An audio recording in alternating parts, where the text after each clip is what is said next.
Linear partial differential equation of second order has many applications in physics as well as in engineering. Three important types of linear partial differential equations are wave equation, heat equation and Laplace equation.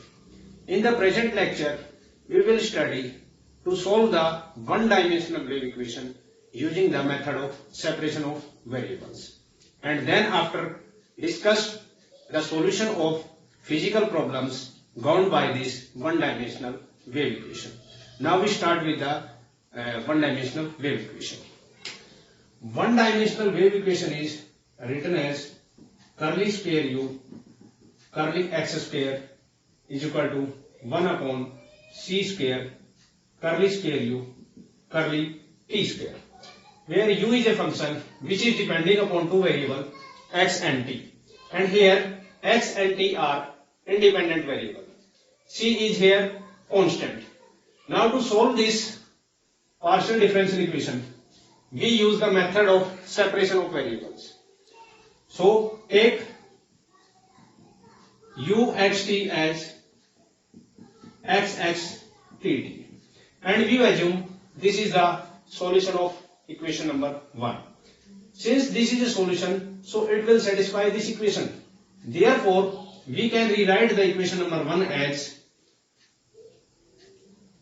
curly square x upon curly x square into t, because t is a function of t and we are taking the partial derivative with respect to x. So this left hand side can be written as curly square x upon curly x square into t, which is equal to 1 upon c square. Now from the right hand side we can rewrite it as curly square t upon curly t square into x, because x is treating as constant. Why?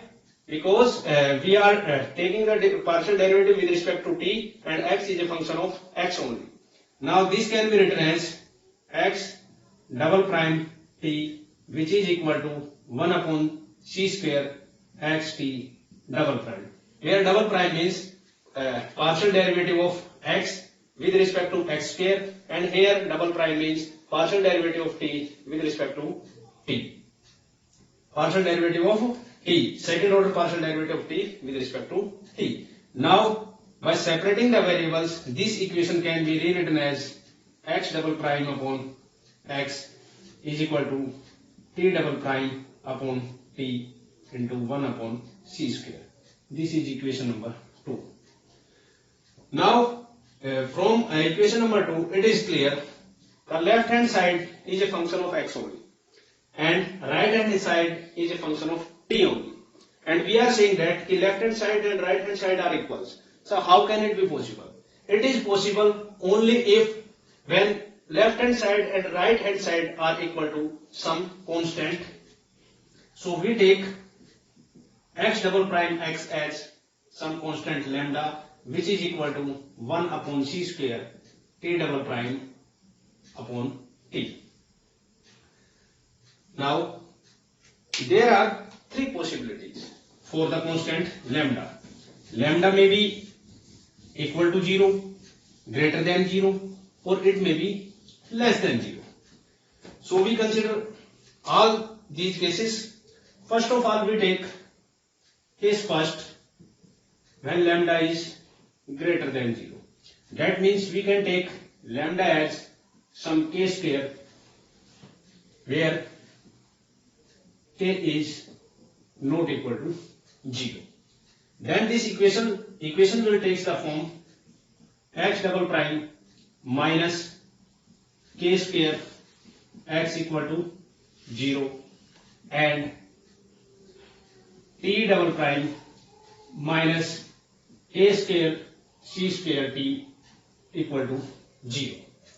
Then the auxiliary equation for these are m square minus k square is equal to 0, and the auxiliary equation for this equation is m square minus k square c square equal to 0, which gives m is plus minus k and this gives m is plus minus kc. Therefore, the solution of this differential equation is xs, which can be written as some constant alpha 1 e raised to power kx plus alpha 2 e raised to power minus kx. Similarly, for this, the solution of this equation is tt, which can be written as some constant alpha 3 e raised to power kct, because t is a function of t. Here x is a function of x, so we write it as e raised to power kx, and it is function of t, so we rewrite it as e raised to power kct. Here m is kc and here m is k, plus alpha 4 e raised to power minus kct. Therefore, the required solution is u xt, which we have taken xx into tt. So it can be written as alpha 1 e raised to power kx plus alpha 2 e raised to power minus kx into alpha 3 e raised to power kct plus alpha 4 e minus kct, where alpha 1, alpha 2, alpha 3 and alpha 4 are arbitrary constant. So when we take lambda is greater than 0, this is the required solution. Now another possibility is when lambda is equal to 0. This is the solution when lambda is greater than 0. Now when lambda is equal to 0, this is case number 2. What will happen? This equation can be written as, then x double prime is equal to 0 and t double prime is equal to 0. Now solving this differential equation, we will integrate it with respect to x 2 times. We will get the solution is xx, which is something alpha 5x plus alpha 6. Similarly, if we integrate it 2 times with respect to t, we will get t of t as alpha 7t plus alpha 8. So the required solution is uxt, which is xx into tt, which can be written as alpha 5x plus alpha 6 into alpha 7t plus alpha 8. So when lambda is equal to 0, this is the formation of required solution. Now the third case is when lambda is less than 0. What will happen in this case? When lambda is less than 0,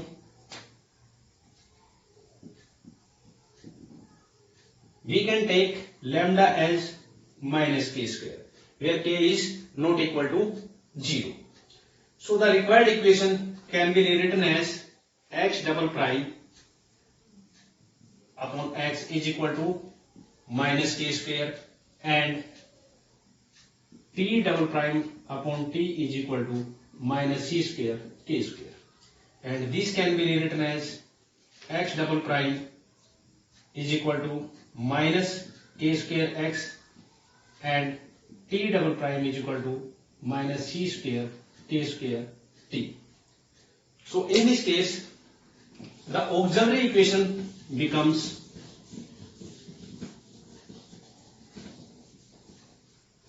auxiliary equation will be, the auxiliary equations are m square is equal to minus k square, and in second case these are m square is equal to minus c square k square, which implies m is equal to plus minus iota k, and in this case m is equal to plus minus iota ck. Therefore the roots are complex number. So the solution of this equation in this case, xx is alpha 9 cos kx plus alpha tan sin kx. And for this equation, the solution will be alpha 11 cos ckt, because this is a function of t, and alpha 12 sin ckt. Here alpha 9, alpha 10, alpha 11 and alpha 12 are arbitrary constants. So the required solution u is written as uxt, which can be written as xxt, and this is alpha 9 cos kx plus alpha 10 sin kx into alpha 11 cos ckt plus alpha 12 sin tkt. So this is the required solution when lambda is less than 0.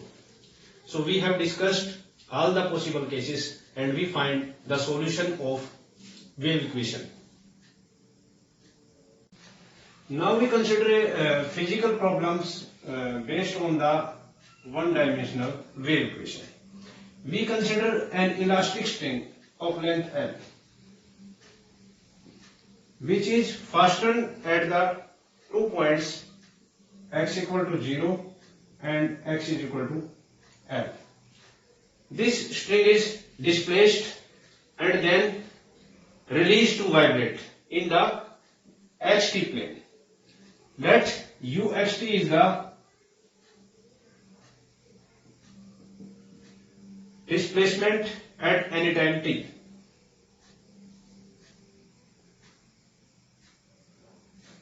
Now the equation of motion of this string is expressed as the wave equation curly square u curly x square is equal to 1 upon c square curly square u curly t square, where xt is greater than 0.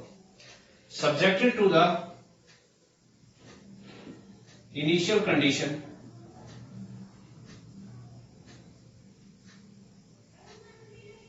ux0 is fx. That means the initial displacement is fx and curly u upon curly t at t equal to 0. This is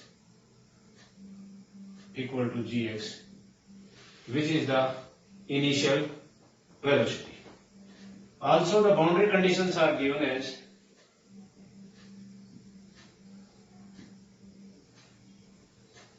this is clear from the diagram.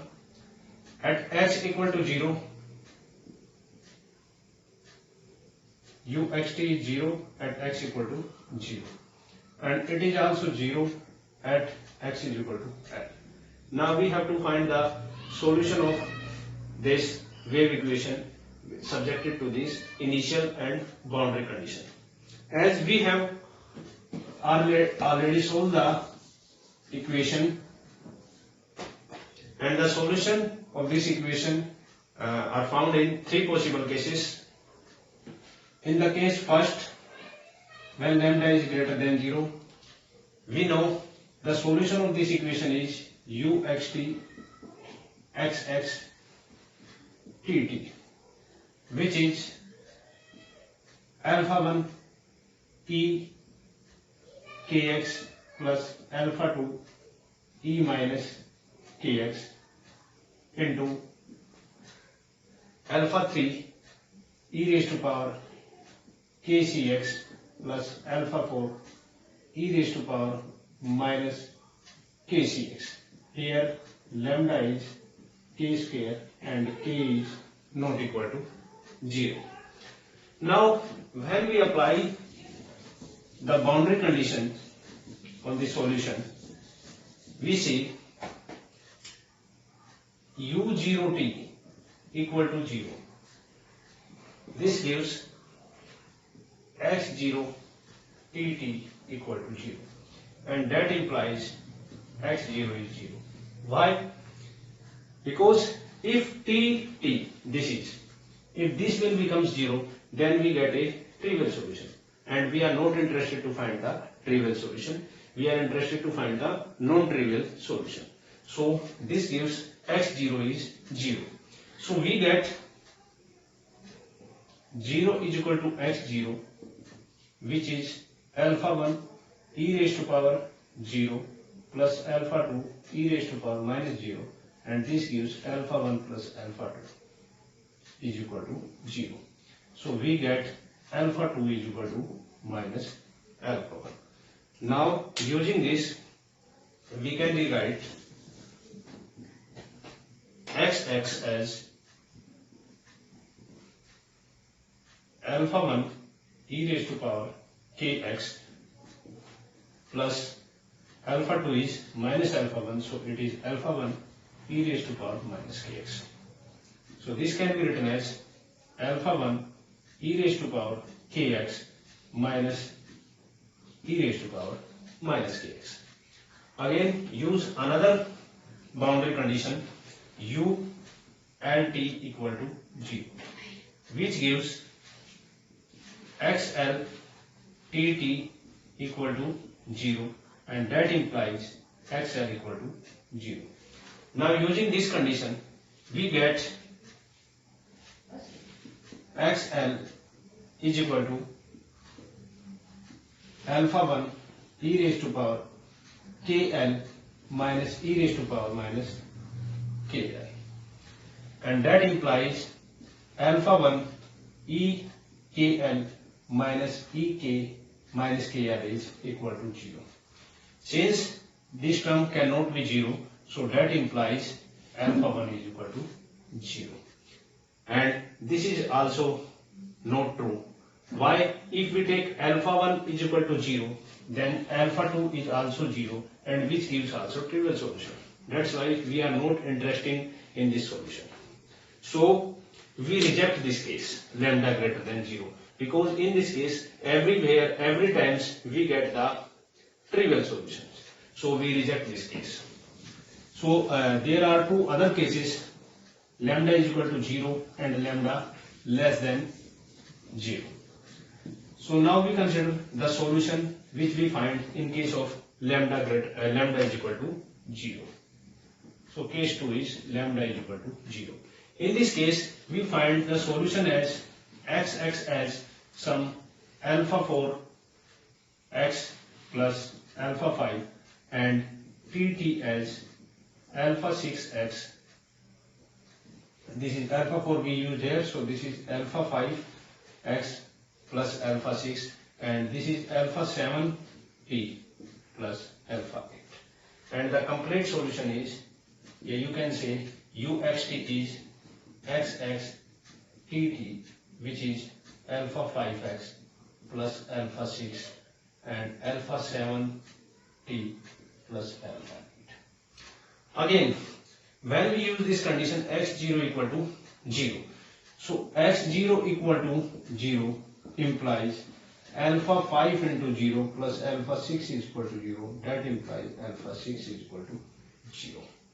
So we get, when we put alpha 6 equal to 0, we get xx as alpha 5x. Now another condition, u and t is equal to 0 implies xl is 0, and using this we get xl is equal to alpha 5 into l, and which is equal to 0. Since l is the length of the string, so it cannot be 0, so that implies alpha 5 is 0. So again alpha 5 is 0 and alpha 6 is 0 gives xx is 0, and when x is 0, so we get the uxt as 0. So this is also a trivial solution. So there is no interest to consider lambda equal to 0. So we take the third case, lambda is less than 0, because in case lambda is greater than 0 and lambda is equal to 0, we get the trivial solution, but we are interested to find the non-trivial solution. So the only possibility here is lambda is less than 0, which is lambda is minus k square, where k is not equal to 0. And we have already found the solution of wave equation in this case, and the solution was uxt xx tt, where xx is alpha 9 cos kt plus alpha 10 sin kt, and alpha 11 cos, sorry, this is the function of x, so this is cos kx and this is sin kx, and this is the function of t, so alpha 11 cos ct plus alpha 12 sin ckt. Now using the given condition u 0t is equal to 0, which implies x0 tt equal to 0, and that implies x0 is equal to 0. And another condition ult equal to 0, which implies xl tt equal to 0, and that implies xl is equal to 0. Now using these two conditions, first we use this condition, what we will get? x0 equal to 0, which implies alpha 9 cos 0 is 1 plus alpha 10 into 0, and that implies alpha 9 is 0. So xx will reduces to alpha 10 sin kx. Now use another boundary condition which gives 0 is equal to xl, and this is alpha 10 sin kl. Here alpha 10 into sin kl is 0.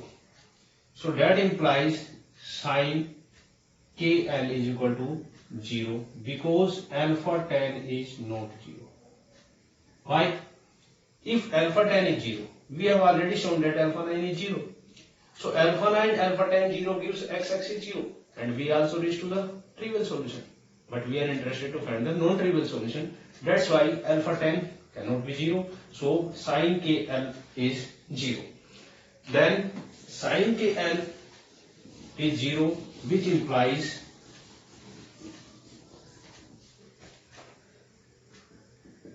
sin kl equal to 0. That implies kl is n pi, where n is 1, 2, 3. This is only possible when this angle kl is something n pi. So that implies k is n pi upon n, where n is 1, 2, 3, and so on. So we get x as, because xx varies when n changes.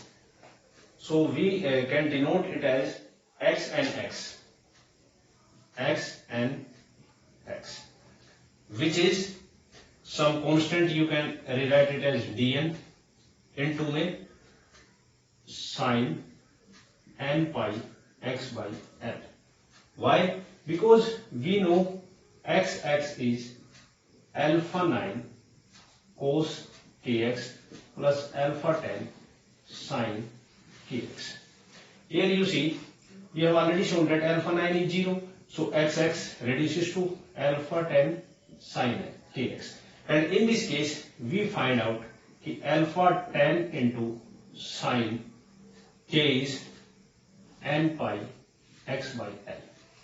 And when we change the l, the value of xx, when we change the value of n is 1, 2, 3, the value of x will be changed. So we represent it by x and x, and this constant can be also represented by dn. So we get x and x is dn sin n pi x by l. So the complete solution, as you know, the solution is in this case written as xx into tt, where xx into what is tt? tt is alpha 11 cos kct plus alpha 12 sin kct.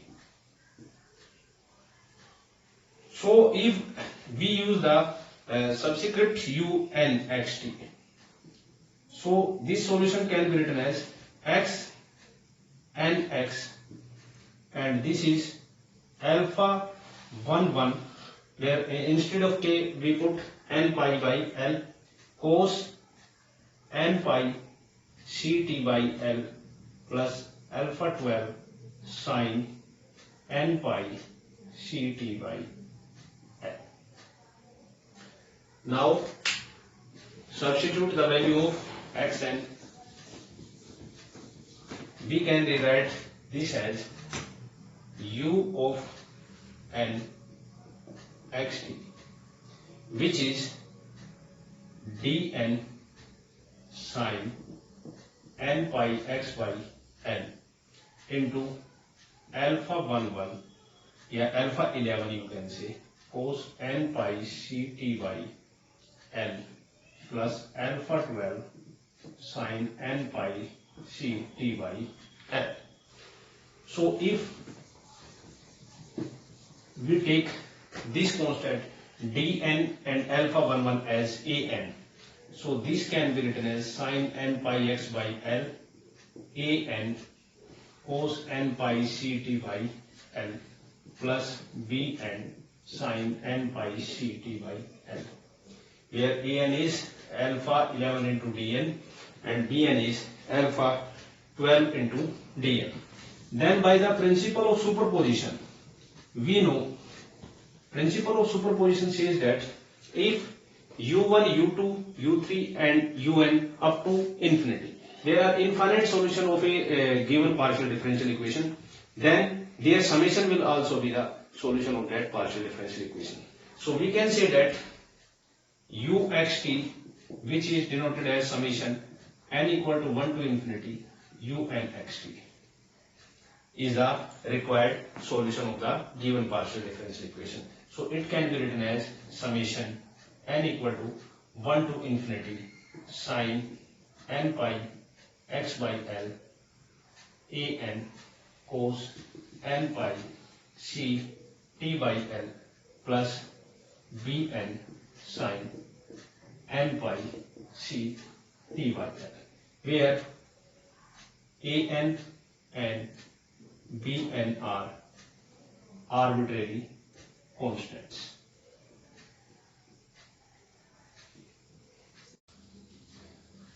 Now from the solution uxt, which is summation n equal to 1 to infinity sine n pi x by L an cos n pi c t by L plus bn sine n pi c t by L.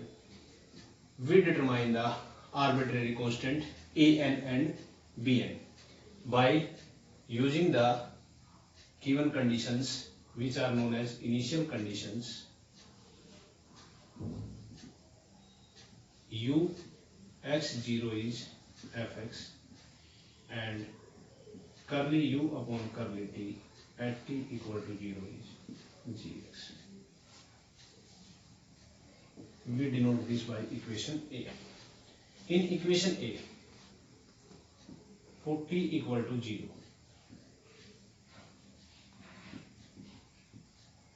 so what we will get, ux0 is summation n equal to 1 to infinity sine n pi x by L. When we put t equal to 0 here, it will be 1, and t equal to 0 here, it will be 0. So we will get this as an into sine n pi x by L.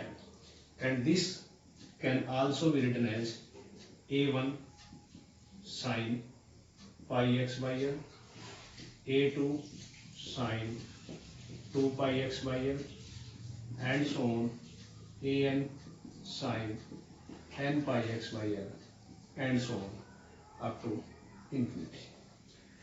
Then multiply this equation both sides with sine n pi x by L and integrate between the limits x equal to 0 to x equal to L. So we get integration 0 to L ux0 into sine n pi x by l, and which is equal to a1 0 to l sine pi x by l into sine n pi x by l, because we are multiplying each term with sine n pi x by l, plus a2 0 to l sine 2 pi x by l into sine n pi x by l, and so on. an into 0 to l sine square n pi x by l, and so on up to infinity. If you solve this integral, it will be 0. This will also be 0. Only term remains here is this. So from this we get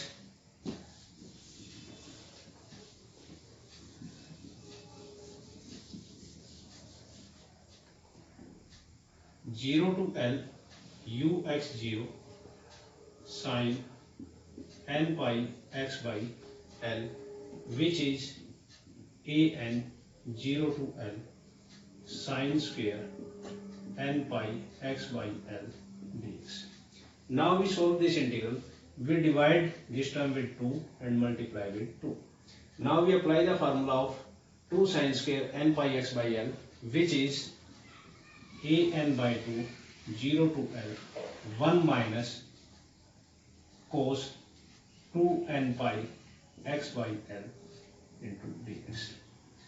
Now we integrate this. After integrating this, we will get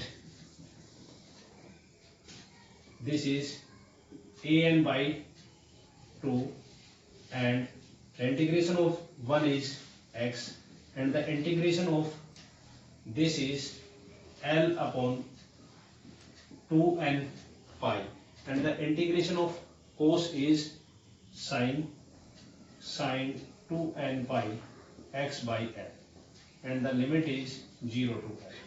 When we put the upper limit, we will get an by 2 into L minus, when we put upper limit here, it will goes to 0 because sine 2n pi is 0, and we will put the lower limit, whole term will go to 0, so we will get only L. So from this we get, this implies an is 2 upon L 0 to L ux0 sine n pi x by L dx. So this is the value of arbitrary constant an, and this is find by using the condition ux0 is equal to fx. Now we will find the another constant bn with the help of the given condition, which is curly u curly t at t equal to 0 is gx. So for this, first of all, we differentiate the equation 1 with respect to t. So what we will get, when we differentiate it with respect to t, we will get curly u by curly t, which is summation n equal to 1 to infinity sine n pi x, as it is because this is a function of x, so it will treat it as constant. Now an is also constant. Now the derivative of cos is cos n pi c t by L is n pi c by N into minus of sine n pi c by L into t, plus bn into n pi c L into derivative sign is cos n pi c by L into t.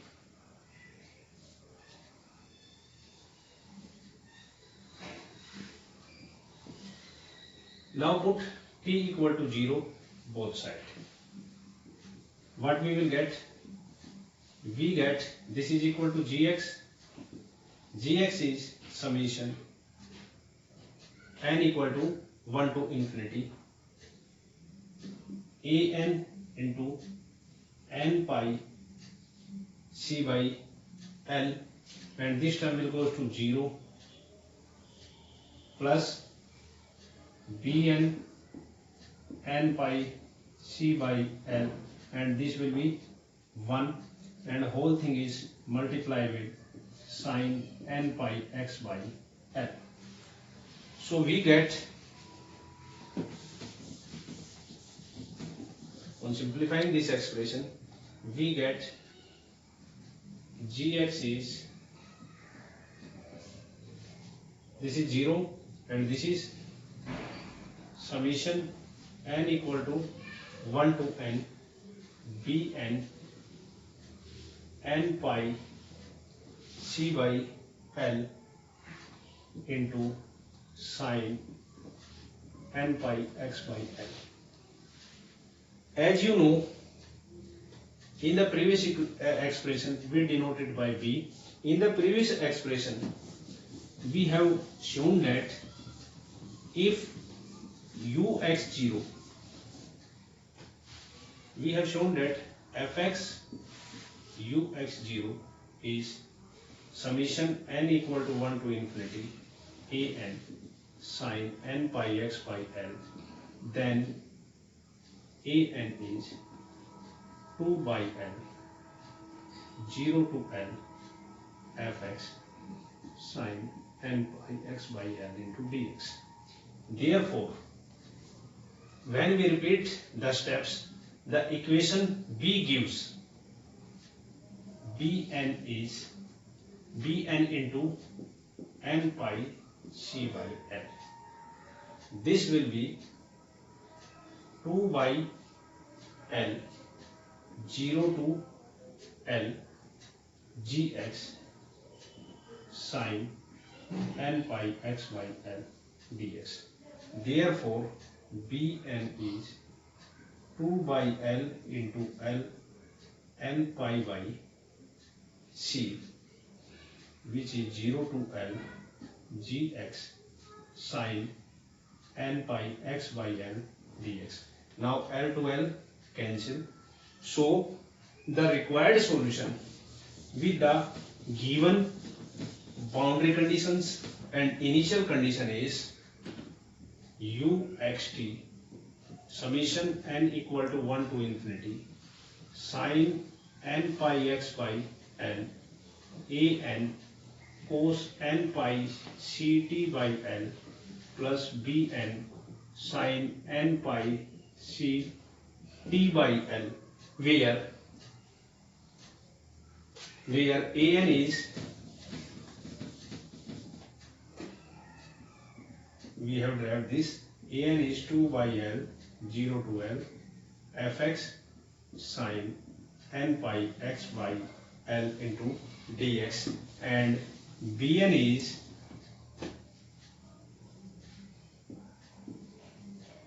2 by n pi c 0 to l gx into sine n pi x by l, where fx is the initial displacement and gx is the initial velocity.